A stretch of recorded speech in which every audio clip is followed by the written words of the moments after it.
un sentiment de paix que je n'avais pas vraiment pendant plusieurs années quand j'étais loin d'ici. La tranquillité, la paix que j'ai toujours eue à chaque fois que j'étais dans cette maison est revenue tout de suite. Donc je me sens, avec beaucoup d'épreuves que j'ai eues à l'étranger, je sens vraiment que ce moment est très spécial pour moi. D'être parmi ma famille, mes frères et sœurs et l'environnement dans lequel j'ai grandi. Je ne sais même pas comment décrire la paix que j'ai dans mon cœur en ce moment. D'abord, cette fois-ci, je suis en train d'ouvrir une nouvelle saison dans ma vie. Et voir mes parents, pour moi, c'est une très très grande bénédiction. D'abord, je remercie Dieu parce qu'ils sont vivants. Vous savez, le taux de mortalité dans ce pays a atteint un niveau qu'on ne sait plus régler. Ce matin même, j'avais appris que le professeur qui m'a enseigné dans une école ici est décédé ce matin. Donc là, je suis vraiment reconnaissante à l'Éternel, le Dieu des armées, pour les avoir gardés en vie. D'abord, parce qu'ils sont là, ils sont en vie. Et avec le temps, avec tout ce que nous sommes en train de préparer pour cette nouvelle saison, peut-être que je serai un peu plus souvent ici, mais le plus important pour moi d'être avec eux, de me ressourcer auprès d'eux, c'est la meilleure des choses. C'est une grande bénédiction. Nous avons beaucoup à faire, hein? Vous savez, nous avons beaucoup à faire. Je ne parle pas seulement du curriculum qui doit être le contenu de l'enseignement, qui doit être revu, parce qu'il y a beaucoup de ces contenus qui contiennent des éléments du colonialisme et de l'impérialisme, pour lesquels on doit encore revoir. Mais les conditions des vies, que ce soit des élèves, que ce soit des étudiants, doivent être améliorées. Nous avons besoin de ça. Nous avons besoin de corriger beaucoup de choses. Ne pas tout jeter, mais voir ce qu'il y a, corriger et avancer. C'est ce qu'on doit faire maintenant. Je crois que moi et le ministre de l'Enseignement supérieur universitaire, nous sommes d'accord que le changement que doit connaître ce pays doit être un changement institutionnel. On doit revoir la manière dont nos institutions fonctionnent et on doit revoir la mentalité de nos peuples.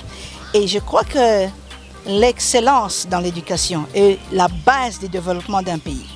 Nous ne sommes pas encore là. Il a reconnu ça avec moi, donc nous ne sommes pas encore là. Nous avons un travail à faire, nous avons un chemin à parcourir, on doit y parvenir. Ça sera difficile, ça ne sera pas facile, parce que tout est à refaire dans ce pays. Tout est à refaire dans ce pays.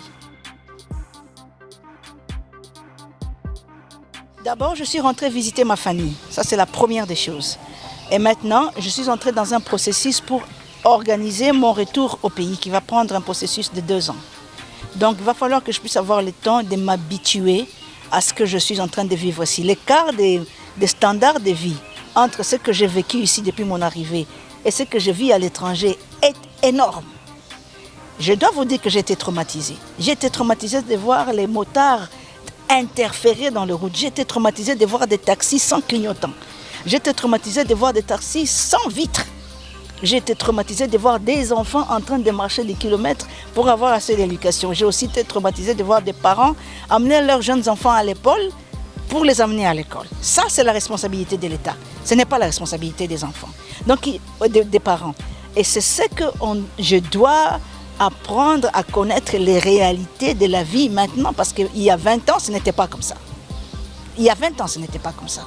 Donc il va falloir qu'on puisse faire un effort d'une étude à fond et comprendre exactement qu'est-ce qui s'est passé pour qu'on descende aussi bas. J'ai des ambitions politiques, mais je ne suis pas venue pour un camp politique. Et si je dois m'impliquer en politique, je vais créer mon propre camp, je vais créer mon propre parti. Parce que les méthodes de ces pays, c'est que tu dois avoir un parti politique pour intégrer la vie politique. Les gens qui viendront dans mon parti politique devront fonctionner selon les normes de mon parti politique. Il n'est pas question que je joigne aucun cas. Mais sachez une chose, je suis pour la République. Je suis pour la paix dans la République. Je suis pour la justice dans la République. Et tous les ennemis de la République sont aussi mes ennemis. Et ça, c'est clair. Je n'ai pas à négocier sur ces points-là. Si vous êtes l'ami de la République, si vous travaillez au service de la République, vous êtes avec moi. Et c'est comme ça que je vois les choses. Premièrement, je ne suis pas à couteau tiré avec le président Kagame en personne. C'est un chef d'État d'un pays indépendant.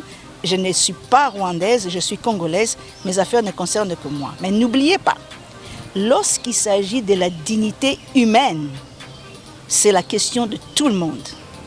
Le projet du gouvernement britannique de rapatrier des réfugiés qui demandent l'exil en Grande-Bretagne pour être rapatrié au Rwanda moyennant un salaire, c'est aberrant.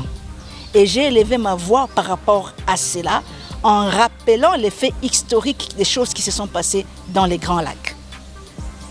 Le fait que ce projet de rapatriement des réfugiés, qui sont des personnes que nous, au Royaume-Uni, nous pensons être des personnes très dangereuses, et qu'ils viennent encore s'installer dans un pays comme le Rwanda, qui a une histoire de violence extrême, ce n'était pas en faveur de qui que ce soit dans les Grands Lacs. Et j'ai été très clair dans mon langage. C'est les valeurs. J'ai appelé aux valeurs de l'humanité. J'ai rappelé au Premier ministre britannique les valeurs de l'humanité. Il n'est plus Premier ministre maintenant, il est parti. Mais moi, je continuerai avec tous les peuples britanniques. Aujourd'hui, la Cour suprême va statuer sur cette affaire au Royaume-Uni. Nous saurons où se trouve la justice, où se trouve l'humanité dans cette histoire, cet après-midi au Royaume-Uni. Ils peuvent attendre ma dévotion pour mon peuple, ma dévotion pour ma patrie. Et partout où je suis allée, je n'avais jamais effacé le fait que j'étais née au Congo, que j'avais étudié au Congo et que j'avais été éduquée au Congo. J'ai gardé mon nom, je me suis bien intégrée en étant une Congolaise d'origine. Et c'est ce que j'ai appris de l'autre côté, que j'attends appliquer ici. Parce que de l'autre côté, ils ont avancé plus que nous. Donc ça, c'est mon espoir. J'ai vu une chanson hier à la télé, Tobimina Pongi, Pongi et Sili. J'aime la chanson. Pongi et Sili. Kolala lisusu Pongi te na lobina bana ya Congo nyoso. Kolala lisusu Pongi te. Droit na yo, dignité na yo, respect na yo. Nde eloko ya liboso. Kozela mokonzi ya mboka abongisela yo te banda kobongisa a partir ya liboso ya ndako na yo, na quartier na yo, na commune na yo, na ville na yo, na province na yo, sala part na yo en tant que citoyen.